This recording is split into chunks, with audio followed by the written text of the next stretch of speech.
Soyez fidèles à votre potentiel. Shalom bien-aimés dans le Seigneur. Notre méditation du jour s'intitule « Soyez fidèles à votre potentiel ». Dernière partie. Nous reprenons notre texte de Genèse 39, 22 qui nous dit ceci. « Et le chef de la prison plaça sous sa surveillance tous les prisonniers qui étaient dans la prison, et rien ne s'y faisait que par lui. » Alléluia. Dieu élève et comble ceux qui restent fidèles à leur potentiel ou dans leur couloir. Vous n'êtes pas fait pour réussir dans tout, mais dans des choses bien spécifiques que Dieu a préparées d'avance pour vous. Même si vous faites ce que vous pouvez faire pour vous prendre en charge et avancer, faites toujours cette chose que Dieu a placée en vous. Joseph a grandi avec un potentiel énorme de réussir.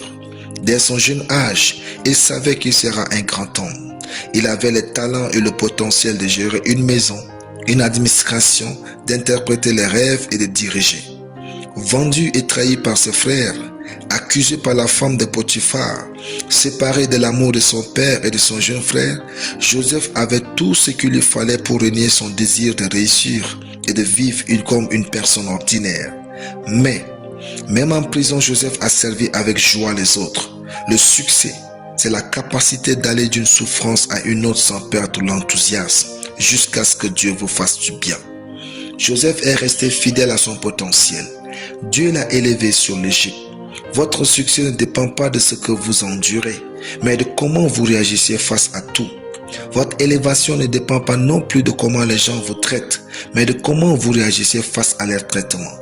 Dieu regarde, évalue et juge votre fidélité envers votre potentiel. Si donc vous êtes prêt à changer pour n'importe quoi, vous n'êtes pas qualifié pour la grandeur et le succès divin. Et si quand vous êtes fâché, vous diminuez votre productivité ou vos efforts, alors vous n'êtes pas qualifié pour l'élévation divine.